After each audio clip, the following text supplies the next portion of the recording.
25 લોકસભા બેઠકો પરથી ઉમેદવાર CR પાટીલ પોતાનો ઉમેદવારી પત્ર ભરવા જશે।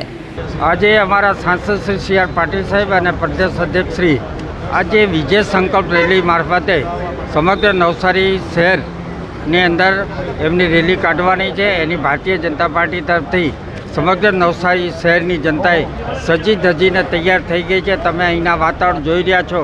સમગ્ર નવસારી શહેરના આ મુખ્ય રસ્તા ઉપર ખૂબ સારું શણગારી અને સજી ધજીને લોકો પાટીલ સાહેબને આવકારવા માટે ઊભા રહ્યા છે અને સમગ્ર નવસારી જિલ્લામાં અનેક લોકો અનેક શુભેચ્છકો સ્વયંભૂ લોકો આ રેલીમાં ખૂબ મોટી સંખ્યામાં જોડાવાના છે અને આવનાર જે ચૂંટણી છે એમાં ફરીવાર સમગ્ર દેશમાં સૌથી વધારે મતોથી જીતાડેલ પાટીલ સાહેબને દિલ્હીના દરબારમાં મોદી સાહેબના દરબારમાં મોકલવા માટે નવસારી જિલ્લાની તમામ 7 વિધાનસભાના લોકો તૈયાર થઈ ગયા છે।